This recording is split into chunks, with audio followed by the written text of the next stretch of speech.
What? Are you ready? Everyone's ready? Alright.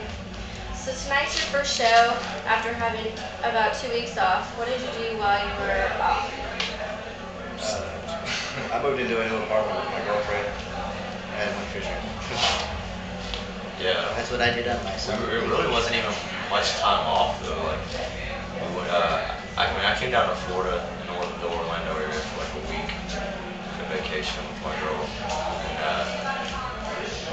And they pretty much stayed like constantly. They were rehearsing every day while we were home, and then when I got home, we had full band rehearsals like all day, every day, just trying to switch up some stuff in the set for this next tour that we're doing right now.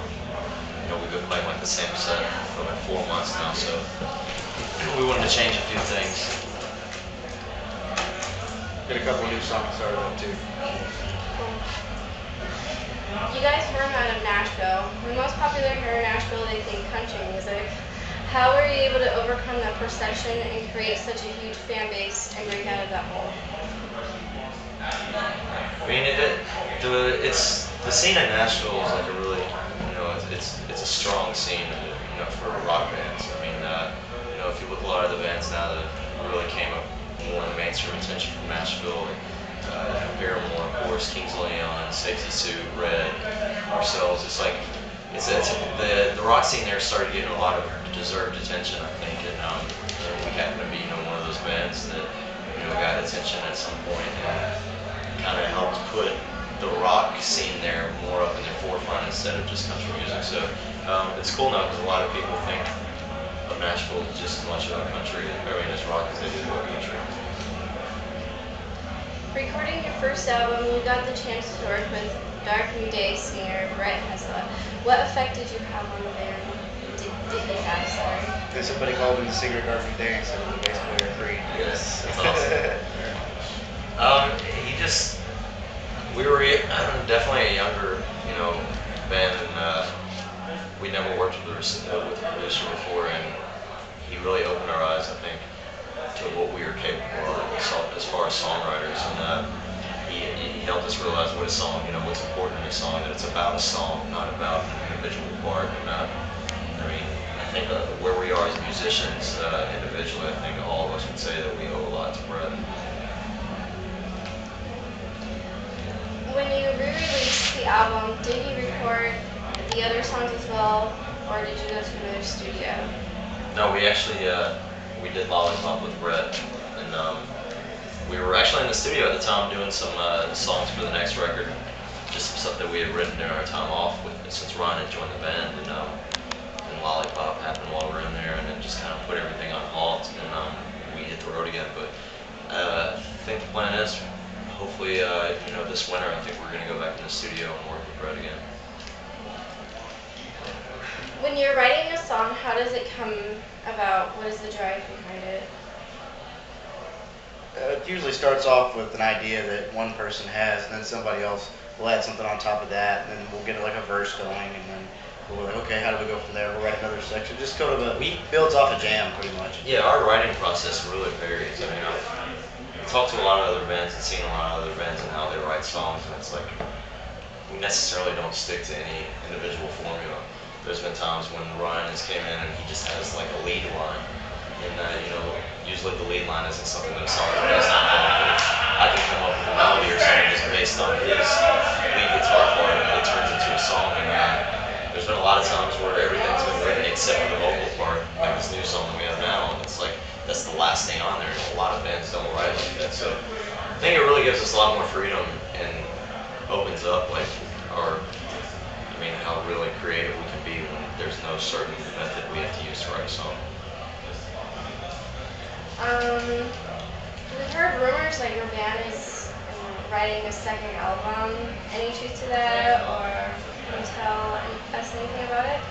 Yeah, we've got a few songs that we've written, and like I said, a few that we've already done demos for the record.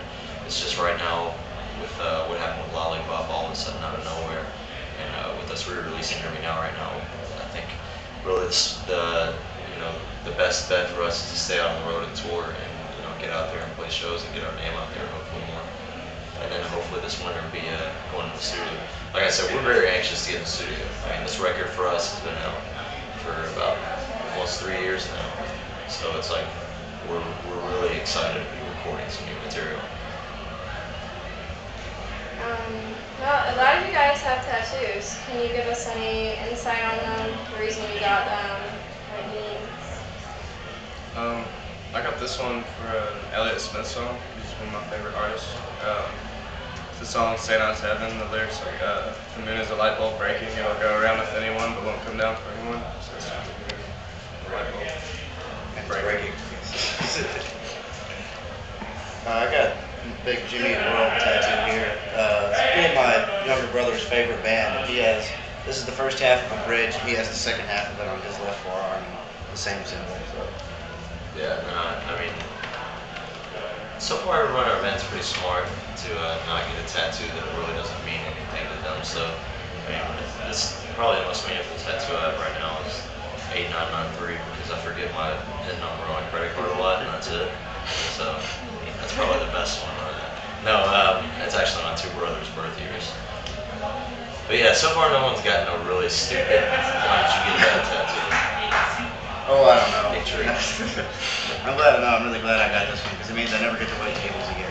Ever. Oh yeah. Everyone loves, for the most part, being on tour. What are some of your favorite cities to play and your favorite venues?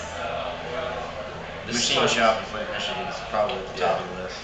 Machine Shop, Flint, Michigan. That's definitely that was like the first show we ever played outside of our state, our home state of Tennessee too. We went out on our very first tour. We were all that in blue, and I mean, every time we go back there, it's always like we're really fired up. Like atmosphere, the crowd's always there to see a kick-ass rock show, and that always helps the band, go over those type of shows. State Theater here. I mean, we've played here. This will be our third time tonight, and it's always crazy. We came here for the first time on our first ever tour as well, and every show we played here has been a lot of fun. And, the kids are always out here. We want to have a good time and see a good show. So. And this creepy back room gets nicer every time. Yeah. You play huge and small venues. What do you prefer? It doesn't really matter. I mean, we've played huge shows where, not everyone is there rocking out the whole show in the crowd, and not moving. And it's just, that makes the world of a difference. I mean, we've played shows 30 people, and all 30 people are throwing down, having an awesome time, singing along, and it really helps a lot, when you see the crowd having a good time, because it's like, I think it pushes you to give a better show. But I mean, I think for anybody, if there's a crowd of 35,000 people singing their songs back to them, they would probably say it's definitely their favorite. Yeah. What are your must-haves while you're on tour? iPhones. Yeah. I think none of us can live without that thing now. It's pretty ridiculous how attached to those we are. But it's like whenever we want to eat in any city, we're like, everybody busts out their iPhone to see where food is. Alright, there's a McDonald's in walking distance. It's like 25 feet. No, I really don't think we can survive without this anymore. And then Twitter, I mean, it's kind of funny because for so long, MySpace, I think, has been everybody's answer. But it's like now everyone has a Twitter. I mean, like people, like MLB players are updating their Twitter in the dugout. It's crazy. I haven't updated mine in forever. I think the last thing I did was get 3 coffins ready because I was watching Fistful of Dollars.